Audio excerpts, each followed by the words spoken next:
All right, help me out here, chat. Who sees this guy as a top tier killer? A viable... What the fuck?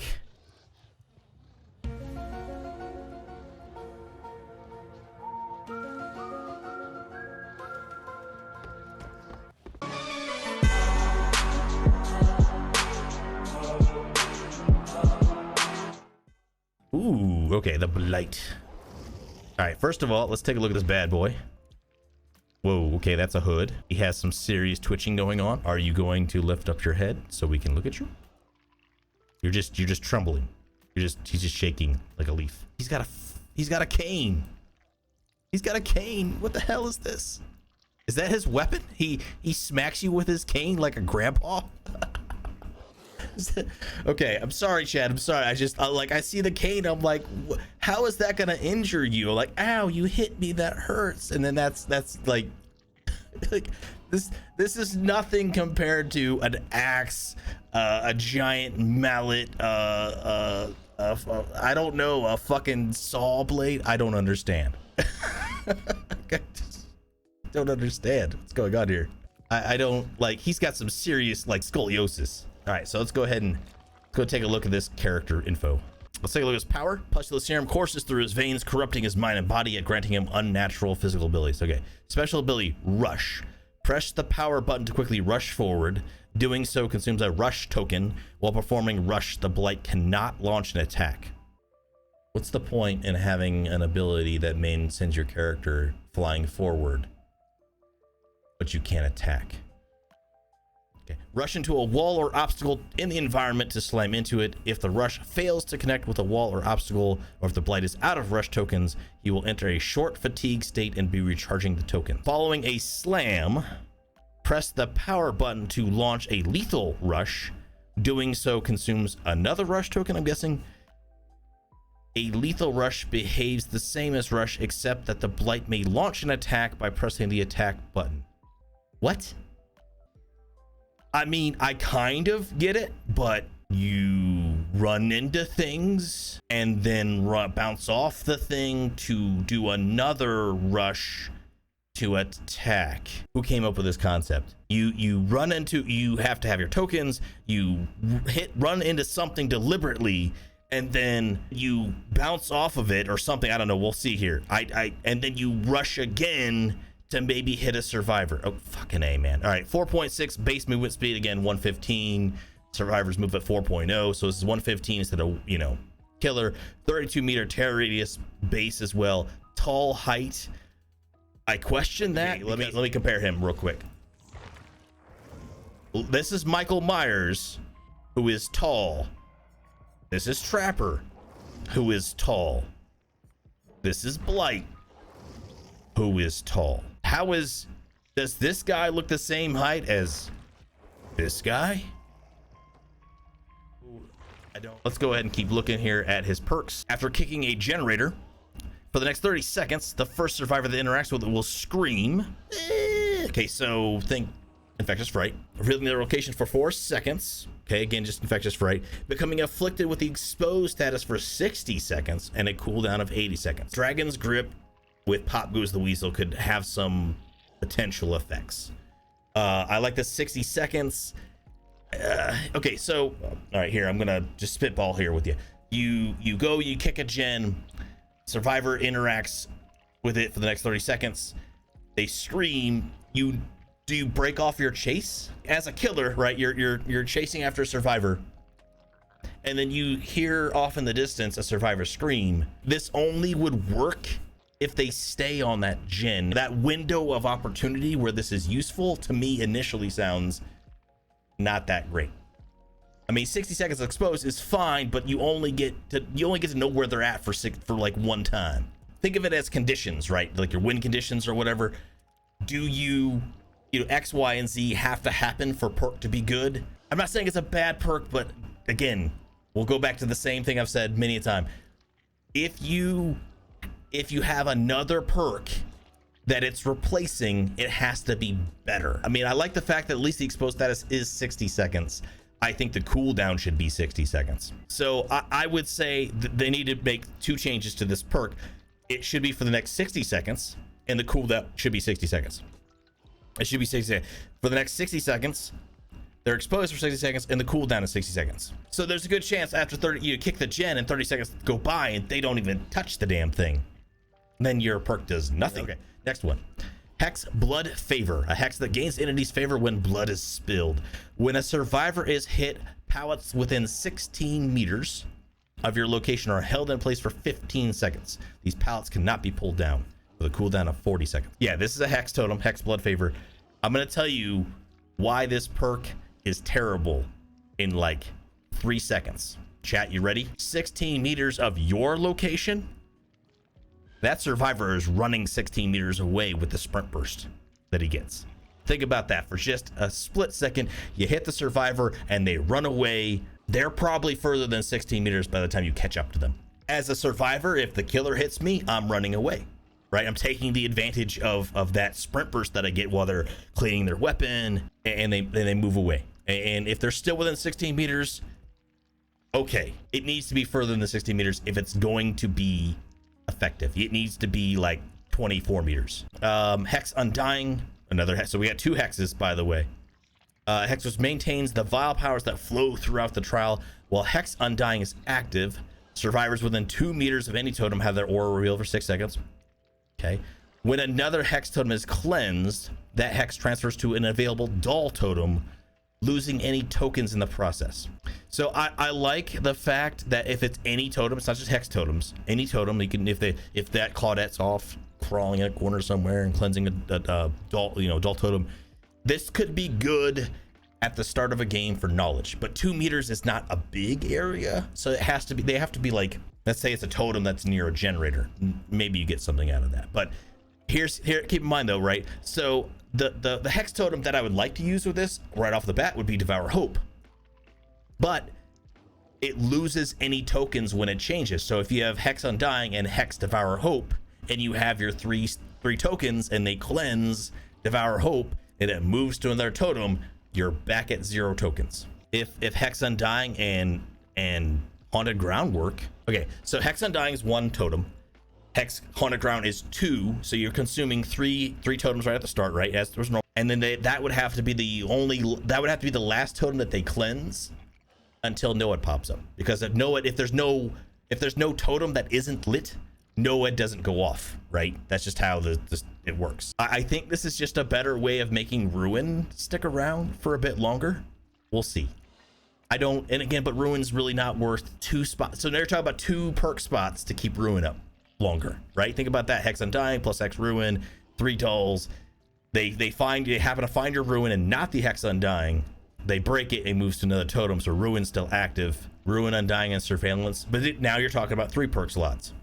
That's a lot of perk slots. These perks would be fine probably if they weren't hex perks themselves, but because Hex Undying is already consuming one of your lit totems, so this I can't see being good unless they increase the radius. 16 meters again is again, keep in mind, chat, you move at 4 meters per second, right? Just basic math. It takes you 4 seconds, actually less than that, to get away from where this is affecting you. Think about that. Okay, so it's where the killer's at, where the survivor's at. You hit the survivor runs away, and in 3 seconds they have got out of all of the pallets that are affected by this, which again is the amount of time that you are sprint bursting away from the killer. So keep that very strongly in your mind when you look at this perk. I mean, that's all. And then the same thing with Hex Undying. This is a fine perk. Maybe if it wasn't a hex perk. Let's look at his offerings. There's add-ons, sorry. Let's just start with the common ones and work our ways up. Slightly increases recovery speed after a rush. A cooldown, basically. Okay, all right, anyways. Slightly increases rush speed, whatever.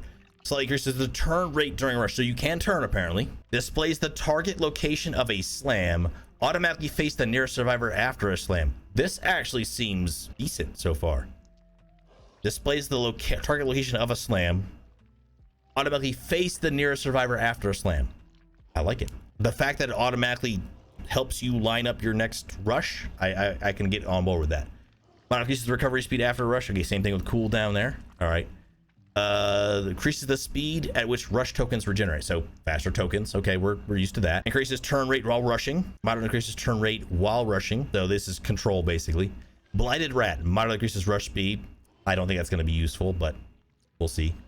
Blighted Crow moderately increases slam duration. I'm guessing that this is you hit an object with your power and you're slammed, and this is how long you're able to continue your next rush and be a lethal rush. So this could be actually really good. This could be very useful to be able to hit something, keep your slam going, and then line up your rush and give you that an extra window, basically. Considerably increases turn rate while rushing.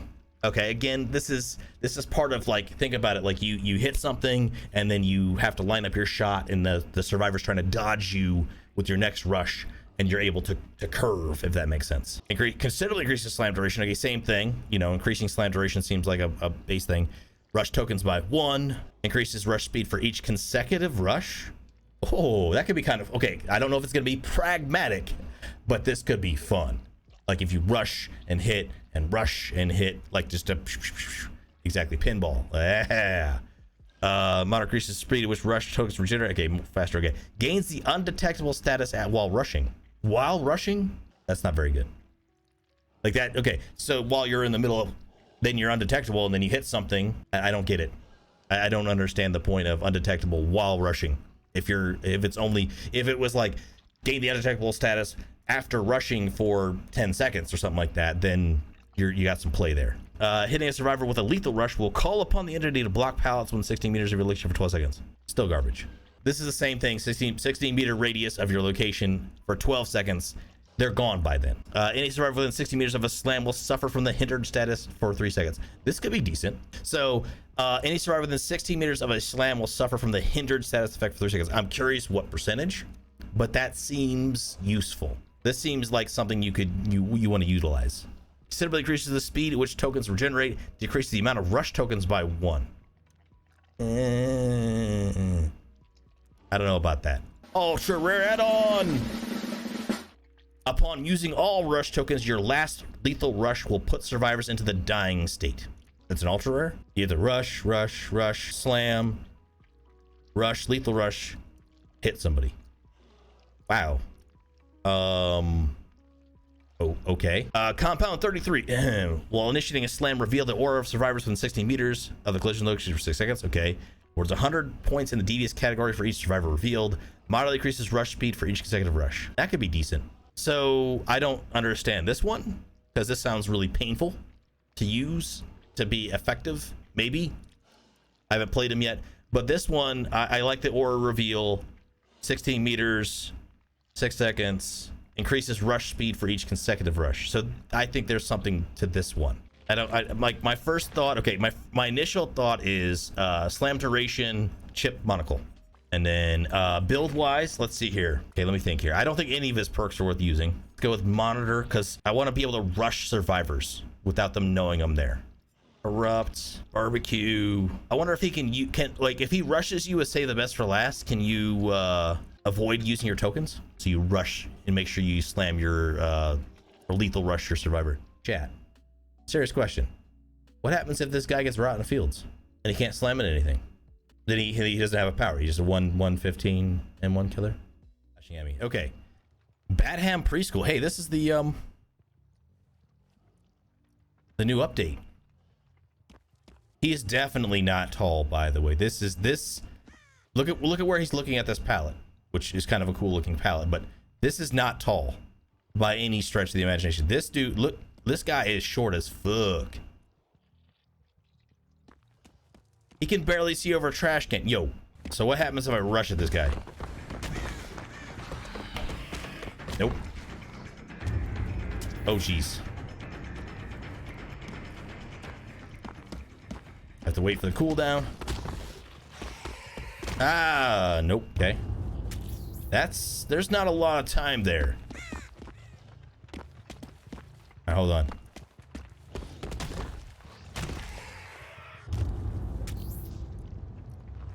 Trying to rush it. Okay.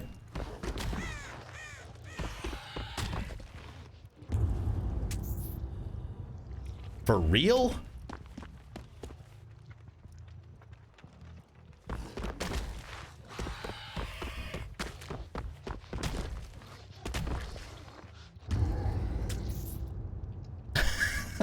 He's not even moving and I can't hit him. Hold on. 4, 5. Wow. That is awkward AF. I don't have words.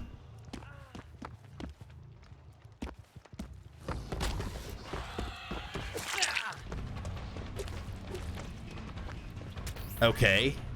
So if he's not moving, what happens if I... So that doesn't break... That doesn't break pallet.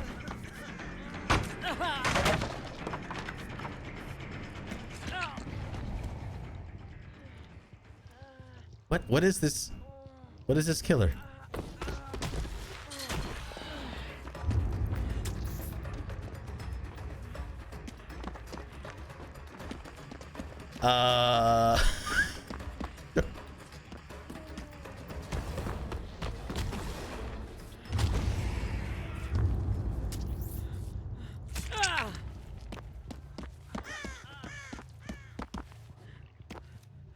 Chat, can someone...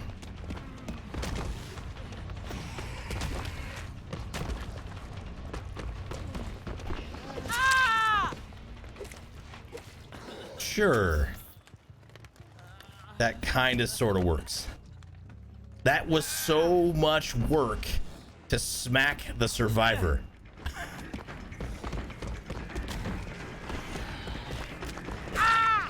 Okay. Maybe something there. It's just awkward. It's just an incredibly awkward feeling. I think these are gonna be your best combo right there. Enter the survivor within 16 meters. Face the nearest survivor after a slam. Interesting. Okay, more of a bamboo type look here. A little darker on the lockers.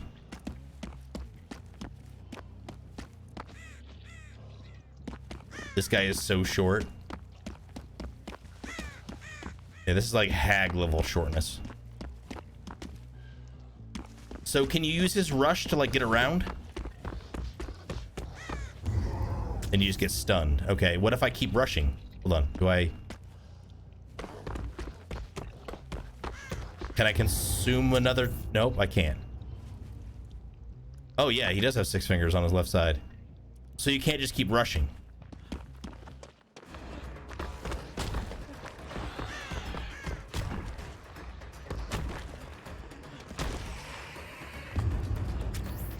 I have no idea where he's at, but it wasn't making me face him, that's for damn sure. I thought it was supposed to make me face the survivor. Hold on.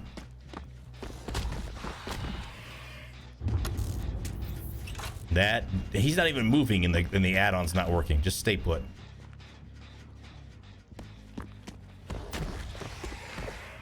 So that worked. If they're out in the open. By the way, how much hindered is this? You have to be pretty quick on that attack button.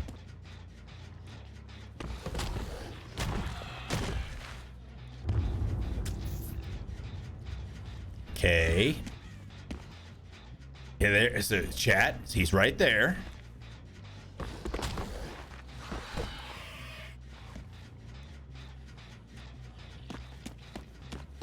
I don't know if you can see my face because I'm in a smaller section of the screen, but this is my face. It's like a grimace. It's the best way of putting it. That's really weird.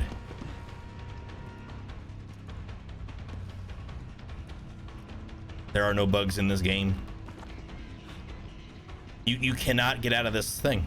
I'm stuck.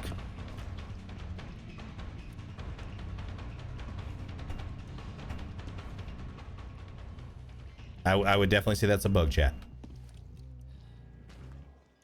I can't move. See, like that?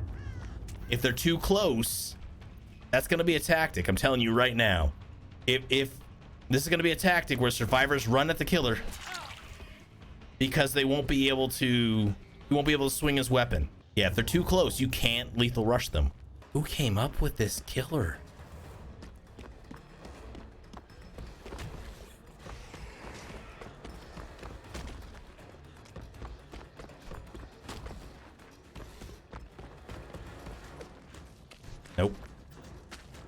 Well, that has got to be a bug. That's got to be a bug that you're able to not get stunned if you swing your weapon at the end of it.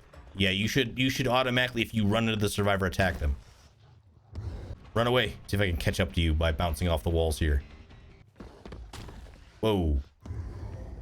I can't rush up the stairs? Hold on, chat. You can't rush up the stairs. Does that seem normal? I has issues.